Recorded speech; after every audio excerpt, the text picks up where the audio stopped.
On the bench.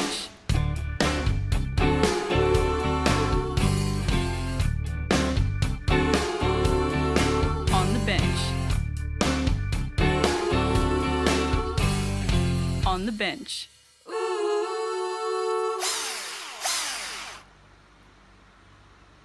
Okay, upstaged by a cat again. G'day, Mr. Black. Welcome back to On the Bench with Max. Gong Hei Fa Choi to our Chinese friends and Chinese relatives. Happy Chinese New Year. It's the year of the rooster. Hopefully it's a prosperous year for those roosters amongst us. This week, Mr. Black and I have been playing in the shed. There's a few things I want to talk about, a few project updates, and a flea market day that we had at the Arkuna market here in Melbourne, in the foothills, out near Beaconsfield. So if you look that up on the map, I'll put a link in the description below so you can have a look at this market. Well worth going to. Okay, the market, fantastic day. Wife was in bed as usual on a Sunday, having a bit of a sleep in. I got the bike out, beautiful day in Melbourne, went for a ride, and guess what I found? I found two planes, because I don't really own a real plane, and everybody's telling me the Stanley planes and Record planes are the planes to get. So I've done a bit of research on YouTube, and I found out that that's true. These are the planes that people are collecting, plus a whole myriad of other planes, and I've only just begun. So in my quest to learn how to use a plane, I decided I'd get onto our Gumtree again, and I found a gentleman by the name of Jeff, big shout out to Jeff, who was selling about 4 planes for a very, very reasonable price.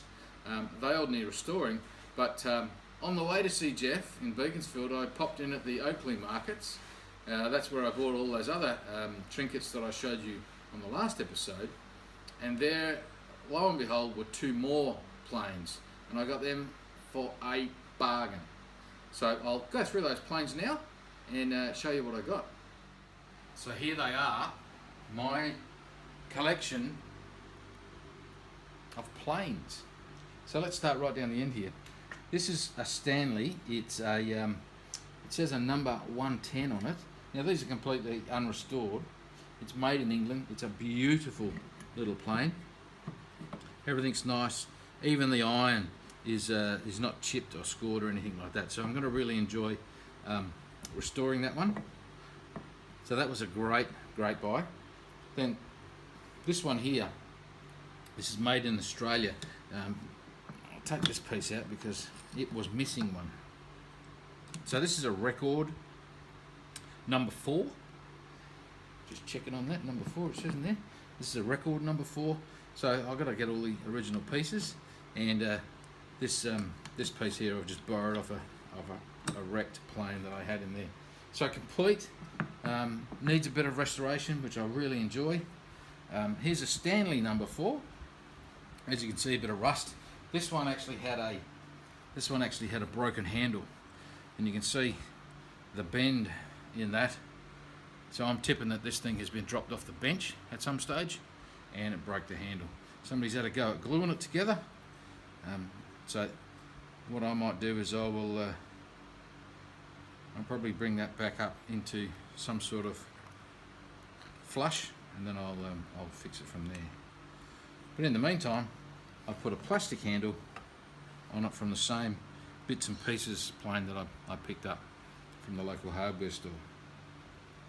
So then we go down to this beautiful Gripwell plane. It's a number 4 as well. It's in pretty good condition. I mean, all these planes have just been sitting on the shelf. You can see the cut and iron there is nice. The plate is quite smooth, but we've still got plenty of work to do on it. So I'm really excited about doing that one up. I've got another Record plane here, which once again looks like somebody's had a go at restoring this and put some paint on it. The iron's in pretty good nick. It's also hanging out, which we don't want, and I can't move anything, so that one we're going to restore. And then the big girl, this is the Stanley 4.5, and in very, very good condition. Hasn't been used for a long time. The iron will sharpen up, and I'm really, really pleased with that. That is an absolute pearler. Somebody's had to go at marking it here, but everything's in place. Handles are loose, etc., etc. But I'm going to enjoy learning how to use these planes, learning how to restore these planes, and that's going to be the fun part. I'm pretty sure I can sharpen these things and get them right. In fact, I'm helping a friend out with his plane at the moment, and first things first, I used to put my plane blades in upside down. Go figure. Could never work it out why these things weren't cutting. And then I saw on a few YouTube channels that I had the blade in backwards, which made it very embarrassing for me. But hey, you know what? It's a journey and I'm learning. So this is a mate of mine's plane. So I'm just going to set up the grinder and then the oil stone, and then I'm going to bring his blade and the keeper piece back to where it should be, nice and accurate, and then I'll pass that on. So I'm having a bit of fun with that one as well. So that's my planes. So over the next 2 or 3 months, I'm going to be doing all these jobs, making them look the way they should be, fully functional, and I'm even going to show you how each one works on a project that I'm building. So I've got so many projects at the moment. I'm going to build a bench top for the top of my bike stand, because I haven't got much room, so I'm going to build a wooden bench top over the top of my bike stand, but we'll talk about that in another episode. What else did I get today? Fender washers. You can never have too many fender washers. Now these have got 10mm holes in the middle, and I'm always looking for these. In fact, in my other shop I used to spin some of these up on the lathe just to cut washers. It was a waste of material. So when I see things like this, but it gets better. 304 and 316 stainless steel, already spun up and cut up in the lathe. I don't know how much money worth of stainless steel is here, but I'm really excited. And I got these for an absolute bargain. I grouped them together and I got all these. So another flea market scoop, absolute scoop. I'm not sure when I'm going to use them, but it won't be too long. Now, the piece de resistance for today is I went to my local hardware store, Bunnings, and I bought myself a brand new 60-tooth saw blade for my table saw, and the results are fantastic. Have a look at this. Come in a little bit closer and have a look at this. This is a shaving of a beautiful piece of oak. Tensile strength, amazing. Flexibility, beautiful. And I guess, I've never done it, but I guess this is the sort of fine woodworking and fine machining that you can cut inlays out of. Put different coloured timbers inside on top of other timbers and inlay them in. So I'm really impressed with that new saw blade. I've got to dial it in yet, get my dial indicator out, make sure it's 100% square, and then probably work on it in my crosscut slit, make sure it's perfect. So I'm really, really, really excited about that. So that was my flea market stuff. So I'll keep you posted on that progress there. Now, the jewellery case, my daughter's jewellery case. So what we've decided is we're going to do a special jewellery case, and it's going to be a mirror, a square mirror in an old school frame, and underneath that mirror, behind that mirror I should say, it's going to slide to one side, and then my daughter's jewellery, necklaces, earrings, etc. is going to sit behind it. But it's had a variation added to it in Project Talk.